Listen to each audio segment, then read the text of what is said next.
confronting authors with real questions about the writing process, the difficult and disheartening publishing industry, and why anyone would choose to torture themselves in the world of writing.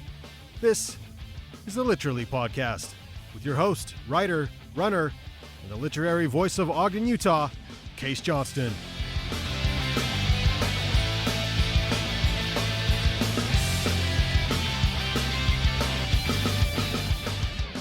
Exposing literature, the authors, the business, the process. The Literally Podcast.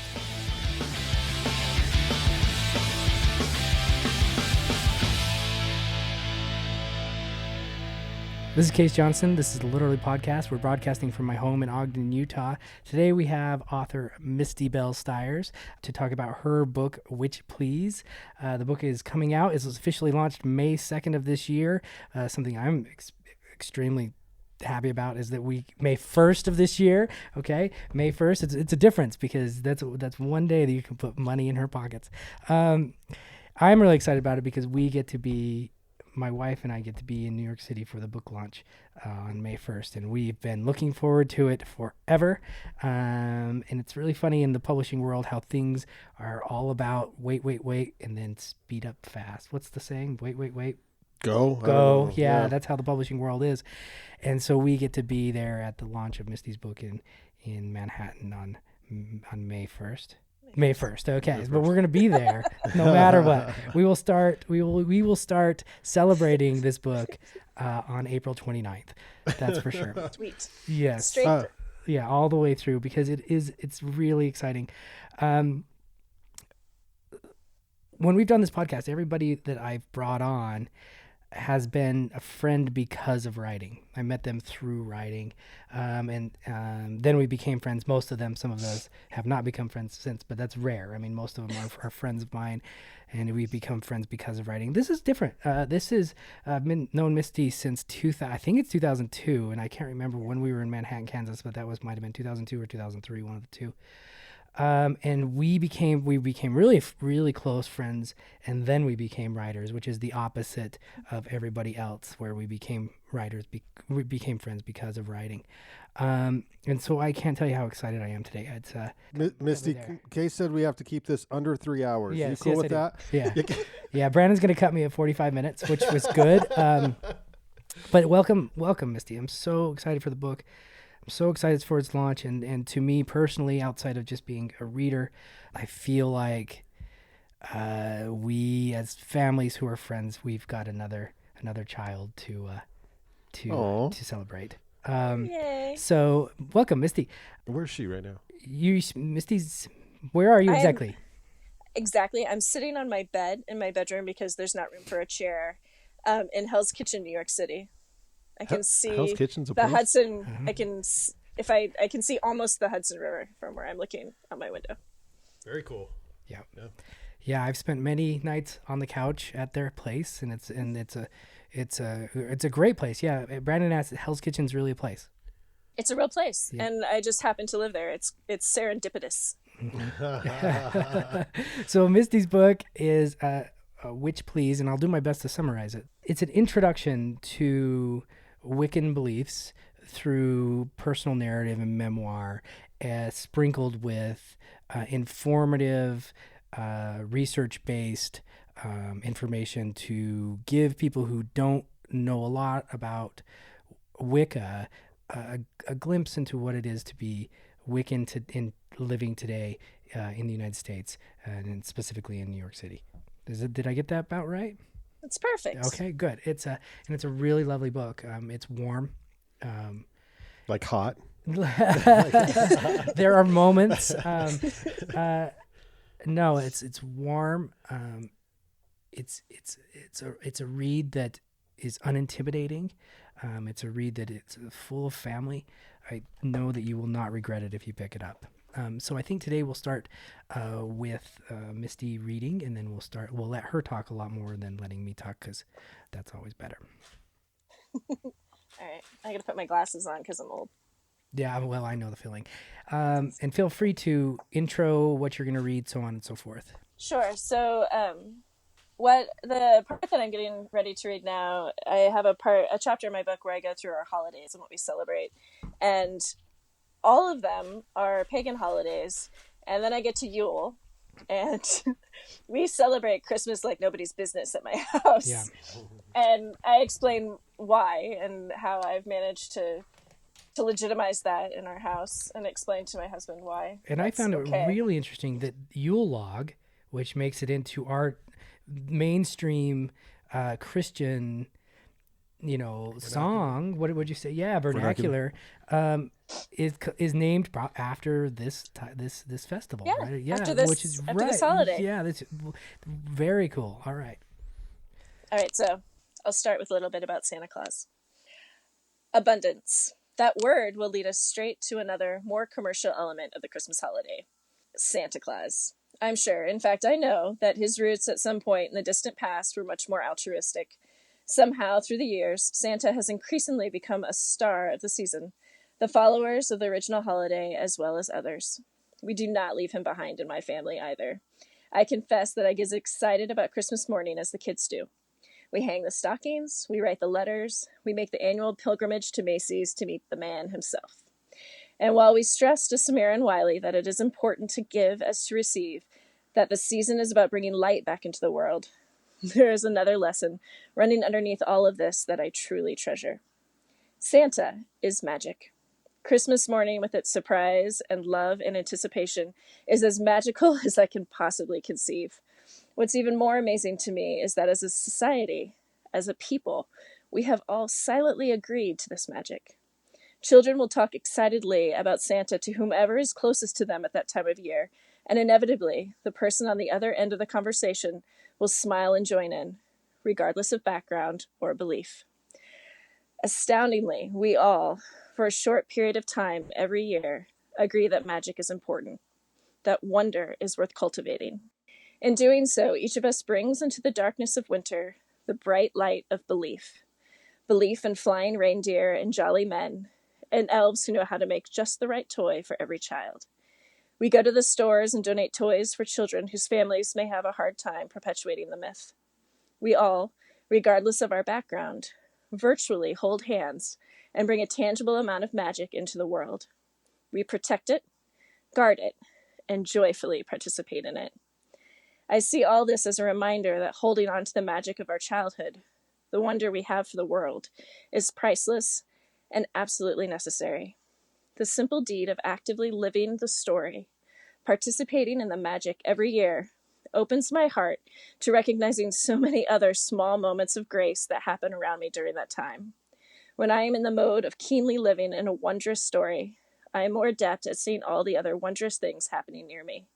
I am more likely to stop and wonder at a snowfall, or feel my breath catch at a song carol, or even feel touched by a simple happy holidays, because I'm consciously aware of all the light and joy toward which all of us are putting our energy. It reminds me that I should be living like that all the time. It reminds me that I should be putting forth the joy and love in my heart year-round, that regardless of what we believe, we all create a truly magical world together when we decide to do so. All it takes is each of us deciding it can be done. I need to make that decision more often.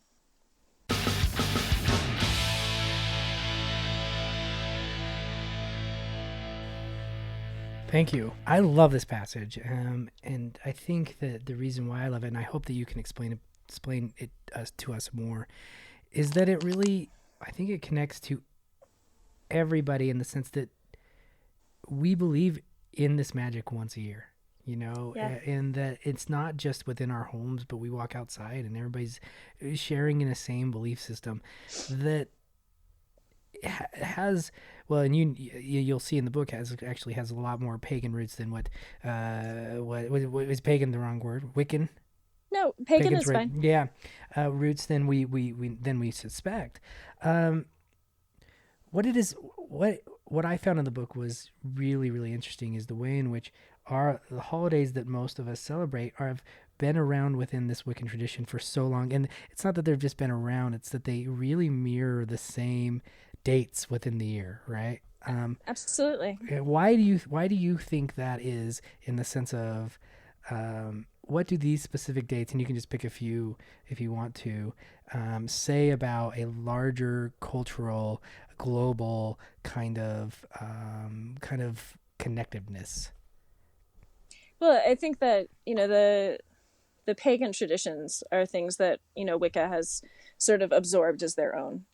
And they all fall on natural events. And I think a lot of the holidays of the major religions, specifically the Abrahamic religions, have holidays that fall in similar places through the calendar year because people were already celebrating. And if you want to, inspire people to come together and be joyous and celebrate, you want to sort of align what you're giving them to something they already feel strongly about. Mm-hmm. And a lot of those pagan traditions align perfectly with the messages that the church was giving, right? We just celebrated Astera a couple weeks ago, which is the celebration of the spring equinox. And it's a celebration of rebirth. It's a celebration of the fact that in many ways the world died for a while, and it was cold and it was dark, and there wasn't the trees lost their leaves and we lost our sun, and it all came back and the light re-entered the world. And it's by no coincidence that, Christians are celebrating Easter and the return of the light and the, resurrection of their Savior mirrors exactly what's happening in the world around us anyway. And I think that, as people who live in this environment and share this world, our lives and our attitudes, I think, naturally coincide with natural events. I mean, I think, there's a reason why people kind of get sad when it rains. And, yeah. We're tied, consciously or not, to the natural occurrences that surround us. And I think those holidays, just follow the rhythms that naturally happen as the year progresses anyway. Yeah, I found it really interesting, and this is something I learned a lot with the book. And I've known Misty a really long time, and we've had long conversations about all of this because we were both raised Catholic, and we both kind of were not Catholic, and we've talked about why, and that's a whole different podcast. But I learned a lot from this book, and a lot came with the holidays, and a lot came with the way in which we were connected to the world. One that was really intrigued me is the idea that the Wiccan New Year is right next to Halloween, and how, and in my brain, of course, these things started to click. There's a reason why there's a connection there, but from the book, I found that it's not the connection that most people make. Is that correct? Yeah, I think that a lot of people associate at least the pagan Halloween with this idea of sort of evil spirits and ghosts. And, we grew up celebrating All Saints Day the next day. So, it was about sort of scaring away all of the bad stuff so that you could celebrate all of the good stuff. And, in fact, Halloween is very much about, honoring the people that came before you and helped clear that path, and taking a moment to really understand that, well, people came before and brought you to this place, and you have, grandparents and great grandparents, but also the people who have touched your lives that, might not necessarily be related, but are still, affected to you. And, and understanding that in turn, you are that person to the people around you. Mm-hmm. And, how do you honor those stories, and how do you keep those people alive in a really true and honest and, authentic way? And, it comes with all of the getting dressed up and celebrating and sharing the, abundance. But, it's very much tied to the idea of treasuring, all of the people that sort of laid the path for you before you even were a spark in somebody's eye. Yeah, and I think that thematically for the book, I think you touched on what I took from it a lot of times is honor the past, those people who got you here, try the best to be in the present, and look forward to the future. And I think thematically that I mean, there were points in this book, and even having known you for a long time, I was taking notes and saying, you know what, this is something that I think that could improve my life, in the sense of I'm going to take there were chapters or paragraphs at a time that I would say, God, I need to put that into my life. This sense of this connectedness to other people where we can be so insular. And I really took it away from it, the chapter where you talked, and I think this might have still been the holiday chapter, which was a really long, good, full, thorough chapter that tied all these, that went through all of the Wiccan holidays. I think the part that really stuck with me too is with you and your family sitting down together and recreating recipes from those of the past. And I think that was so emblematic of this larger book, that it was like, this is us, but we're not just part of us, and we're a really close, tight, loving family, but this close, loving family came from generations of this stuff. Can you take us through some of those cooking experiences with recipes and their purpose within this overall higher concept that you're trying to share with people? Yeah, I think it makes me really happy to say that you found parts that you could identify with, because I feel like I wrote this as an introduction to, this is how I live my life, and this is what I believe, and it's not as weird as you might think. Right. I'm weird, but my beliefs aren't quite as that. And I'm hoping that, it helps provide people exactly what you said, like ways to be a little bit more connected, regardless of like their religious beliefs. And one way we do that here is huge, through cooking. It's always something that I've felt really passionate about, because it makes me feel like I'm caring for people. And it's something that's easy to share between generations. So we have, every solstice in the summer, we make chocolate pudding cake, which is this recipe that my mom got from her mom. And I remember it being this huge deal, because my mom would make it only on special occasions. My dad did not like it, so I always knew I was going to get extra. Yeah. And it was like this really special thing. And so now, like in the middle of summer, we get to make this meal. And as I make this cake, I get to tell my daughter and my son this story about how their great grandma gave their great great grandma gave their grandma these recipes, and this is my experience with it as I was growing up. And we get to build another experience on that. And it's not, I try to make it so that every meal that we share on a holiday has ties to something about our past and something to look forward to about our future. Like, it's always, we're there in the present doing it, so like where is it gonna lead us? And and it's not just old recipes. Like, Samira and I have banana bread that we make, and it's her recipe. Mm-hmm. And so when I keep a book. My grimoire is really just a collection of recipes, and it has recipes in it that we've made ourselves. So not only are we sort of absorbing the stories of the past, but we're writing our own story.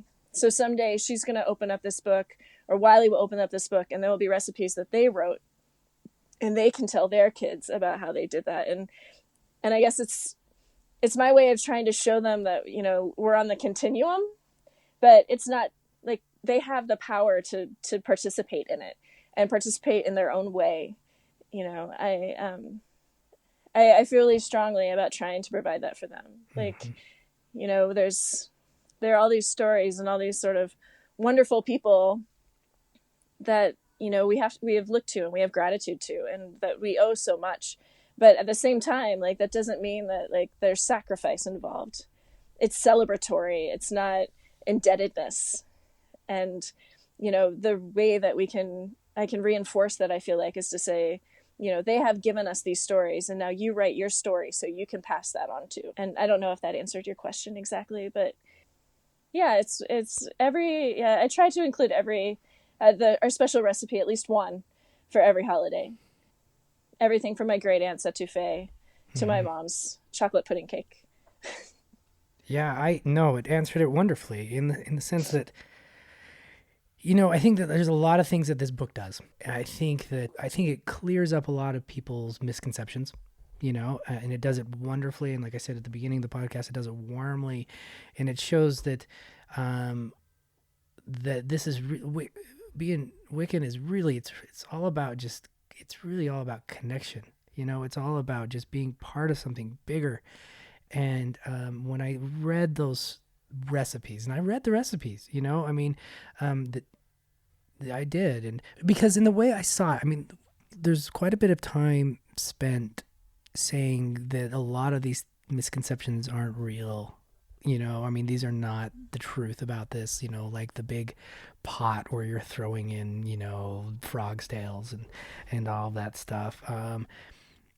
But there is and the way I saw these recipes is the magic is created with, with the with the salt and the thyme and the sugar and the dough, and the magic comes from that. And so in that sense, we are tied, like to Santa in the way that Misty described it earlier.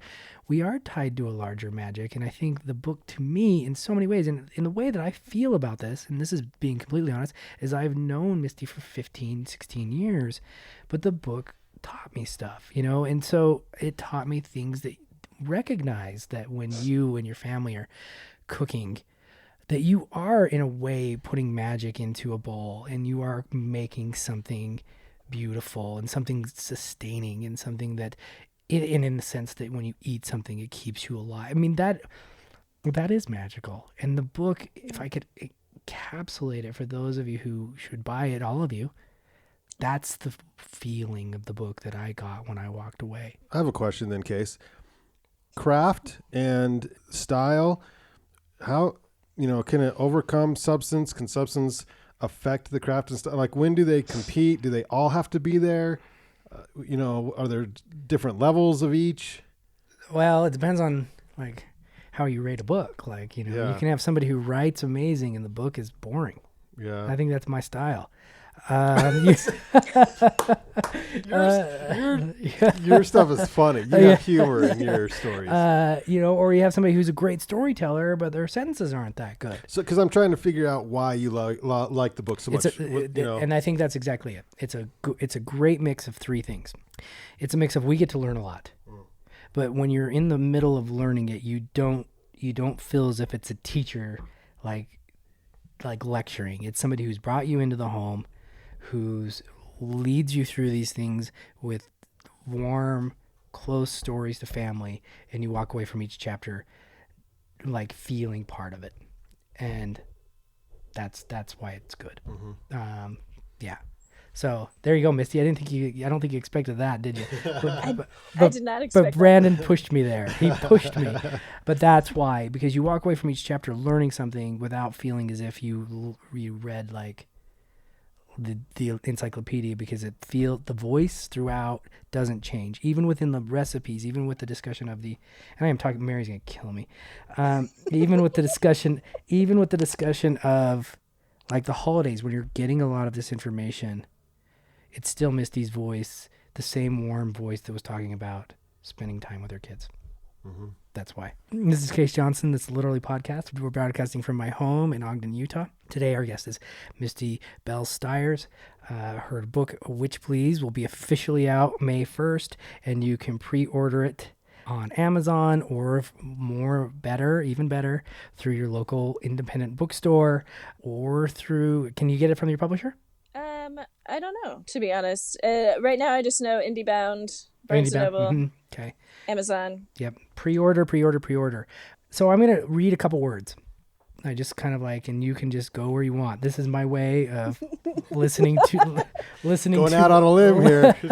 Listening to my wife, because we have a date night after this. I don't know if you know this. We're going to, yeah, we haven't had a lot of time together. So do I. Not with your wife, but my wife. Good. Yeah, See, this is good. I wish I had a date with Mary after this. I know. Hey, I wish I had a date with Sam. But this is ongoing. So I'm going to read a couple words, and then you can just talk about them. And because I think that they are pivotal to the story within the book. Pentacle. Does that work? I've never done this before. Is she supposed to respond? Yes. Because you said a few words, and that was just one. Yeah, that's just one word. Well, I was going to do them in succession, so why don't you discuss that one? Because it's really interesting. Sure. So the pentacle, most people associate with like the craft, and it carved on a floor somewhere. It's a star within the circle. It's really the holy symbol, if you want to call it that, of Wicca. It's sacred.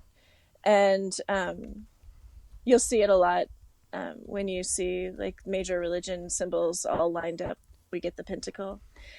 It stands for the connection of all things, and each point on the star is the air, wind, earth, fire, and spirit, spirit being at the top.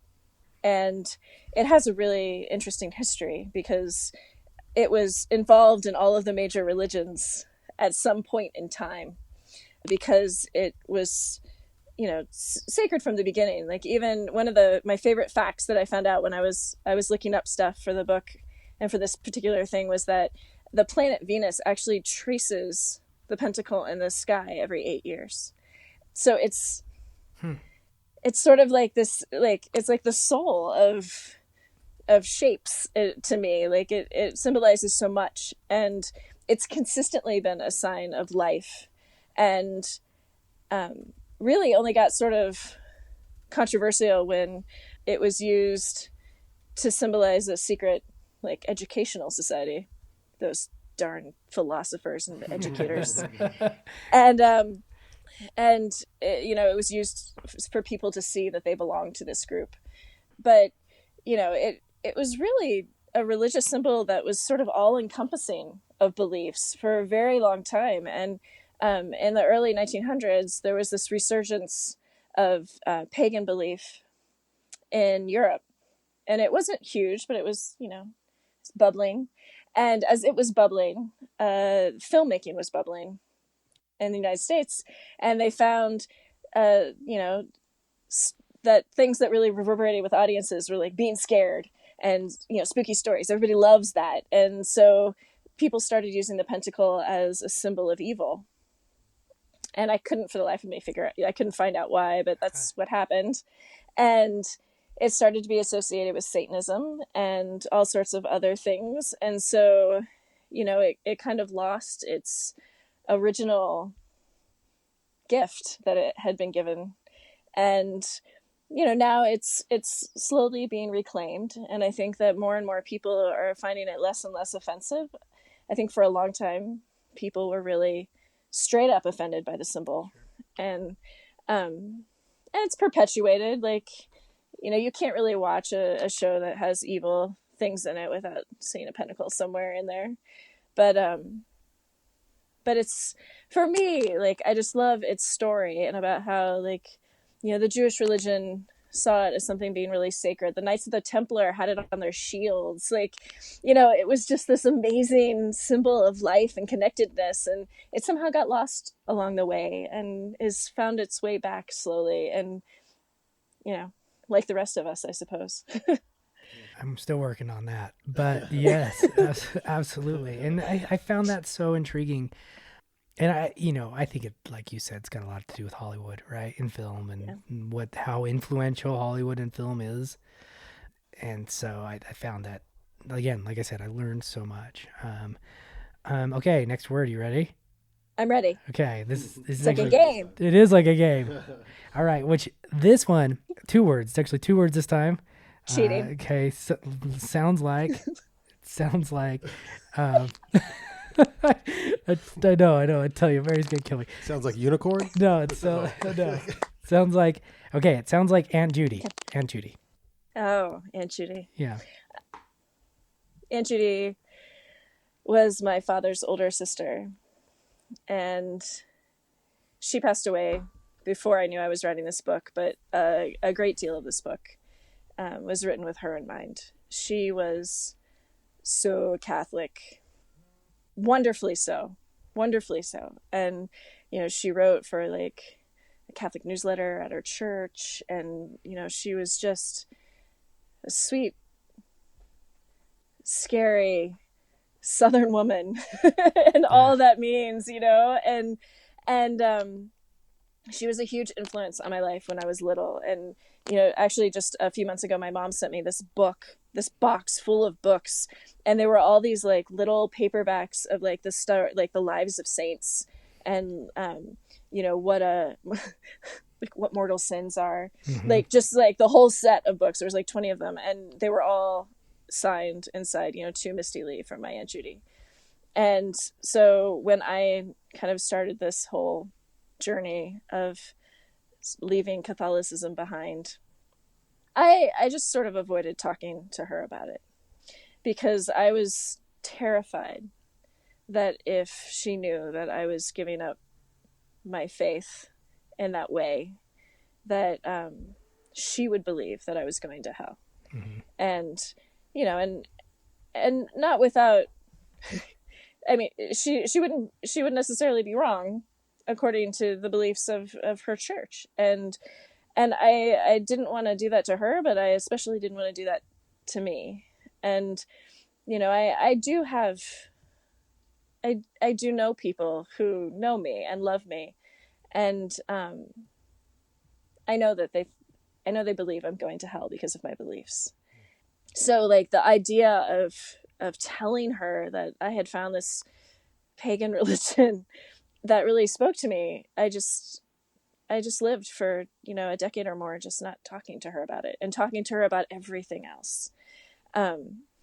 She was absolutely pivotal in my life, and it felt horrible to not be honest with her in the way that I needed to be. And we planned our wedding, and you guys were there, and it was not a church wedding. It was a Wiccan wedding. Like we cast a circle, and, you know, we said our vows, and none of it was in the least bit Christian. And I remember thinking to myself before I saw her before the wedding, thinking to myself that this might be the last time that that I would get to like hug and be with her, and things would be okay. And so she came to the wedding, and I didn't really see her much after. I saw her for just like a split second, as you do with weddings, where like you walk around and you see everyone and you don't see anyone. Mm-hmm. And I remember talking to Sam on the drive home after the wedding. We drove from Kansas back to New York, and I remember we talked for a while about how like I was like already mourning the loss of that relationship. And a couple weeks later, I got an email, and the subject line was like she had some questions, and I was like, well, here it is. Like, mm-hmm. There's no and I avoided it because it was an email, and you can avoid things like that. And I eventually was like, just to like let it go, I opened up the email, and, you know, God damn it, she did her research, and she knew I was Wiccan, and she asked me, like, I looked up this stuff from your ceremony, and I saw that it was Wiccan, and are you a witch? And it didn't end there, because then she wanted me to give her books to read, and, you know, asked me for like resources so that she could learn more. And I had this moment where like it felt like the whole weight of the world left my shoulders, because she loved me still. Mm-hmm. And she was, you know, really, like, aside from Sam, the only person in my life who not only acknowledged that this was a part of my life, but like was genuinely invested in learning more because it was a part of me. Mm-hmm. And like that experience, you know, as wonderful as it was for me, just personally, like changed, I think, my outlook on how I dealt with all kinds of things and people in my life, because, you know, the power of that kind of love, I think, is really, it's just a gift. And I think it's probably the greatest thing to like just know that someone, regardless of how different you may be, and something that's really important, like it wasn't a small thing to her, could love you just because of it, not despite of it, but because of it. It was really wonderful. And I probably talked too long just then. No, I think, well, the reason why I brought it up is I think it speaks, I really do think it speaks to the larger part of what you believe in when it comes to how Wicca brings that larger connectiveness to people and the people that come behind you. And I mean, in front of you. And so, I mean, we appreciate your honesty with that. I mean, it's a big part of the book. And it's probably the big part of the book that like I said, it's emblematic of a lot of other relationships, but a lot of times with writers, they will avoid that one relationship in a book and use something else to do its work. And Misty bravely used that experience in the book to do what that experience in the book needed to do. And so, if you look at the book and it's Witch Please, you think, okay, maybe this isn't a book for me. And I think you couldn't be more wrong, because this book is really about love and family and relationships and where all of this belongs in the world. So that's why I brought up Aunt Judy real quick. Yeah, one more. I got one more question. Yep. I can't miss, but she's like, her face is frozen. Don't we? Her face is frozen. Yeah, so like on Don't FaceTime. On FaceTime. Don't we still have 2 hours? No, we still have 2 hours. I was promised 3 hours. 3 hours. We're just going to let this roll, Misty. I'm going to go ahead and wrap it up and leave on my date, but you can keep talking. Hey, actually, I should, if that's the truth, I should bring Mary and Lucas downstairs and we could have a party. Mary said, I want to sit in. I said, well, why don't you just join us? And she said, no. And I said, all right. I do what you say. So the last question, because Brandon's doing really good at keeping us restrained, because now we're really starting to talk, and we'd be here all night.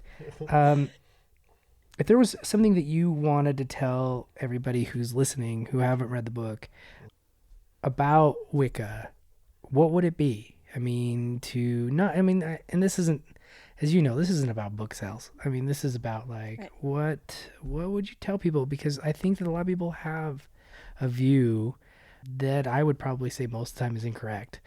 What would you tell them about this belief system? I would want them to know that there's what I believe is a lot more similar to what they believe than I think maybe you would get at first blush. Like, I think a lot of people see it as this really foreign, like off the maps sort of way to live. Like, it's all of the drama that Hollywood has lent it, and all of the weirdness and the craziness, and really it's very simple. Like, it's so incredibly simple, because it's just simply about trying to find your place in the world and then live that to your absolute best. And I think all of us, like everyone's trying to do that. And really the only difference is that, I see the divine power as something that lives inside of all of the people I know and all of the things that are living. And, a lot of people see that same divine power, just outside of themselves. And that's really, it's like such a small, it's like, to me, it's so minuscule, like we all say prayers, they're just pointed to a different place. And I guess that's what I hope. When I was writing it, like, that's what I was hoping for, is that someone would read it and get to the end and be like, I get this. And I do some of this. And that it's less about, declaring, a religious belief, and more about just a simple way to look at things and live a life. And if that comes with a spiritual belief, great. If it doesn't, so be it. Like, we all have the ability to live in wonder. And I wish that for everyone that were to pick up my book or not, I don't know. It sounds so cheesy, but no, it's not. It's not at all. It's not cheesy at all. And I think that's what I came away with. Like, it's just a deeper understanding of this connection. And thank you so much for joining us. I just want to before we wrap up here, Misty, how can we follow your progress on the book, and what social channels are you on, and where can we keep up with your work? Oh, that's a great question. I am on Facebook, Misty Bell Stiers Modern Witch. I am on Twitter, MB Stiers. And I have a website that I promise to update with fresh content soon. MistyBellStiers.com. So really, it's just my name all over the place. It's really obnoxious, but there you have it. Welcome to writing. Welcome. Thank you so much. Like I said at the beginning, to me, it's like for our families, and we're close. This is like it's like celebration of something new for us. We can't wait to see you in a month. I can't wait to see you. Less than a month. I mean, like 27 days now. Right. No, what's the 28th? It's like 24 days. Whew. You should just fly out now. It's so the truth. close, you might as well just be here. It's the truth, and people pick up the book. It'll be worth all your time, and it'll be a good read. If I can read it in 5 days, which I did, because I am such a slow reader, you'll read it in like 3 hours, and you'll be happy. I mean, it's okay. And I'm thinking one more question, if Brandon will allow me. He just hit me with something on my knees. 2 minutes. So 2 minutes. Okay. You got 2 minutes. Is there going to be another book? Because. Yes. Okay. I mean, I want there to be. Yeah. I want there's 2. Okay. The Two last happen. chapter itself could be a whole book. As you read this, you'll see that. The last chapter itself could be a memoir. And Misty knows that. So it's either the last chapter or the second last chapter. We can't wait for the next one. All right. Thank Thanks you so much. so much. Yeah. Thanks, Misty. Yep. Thank you guys so much.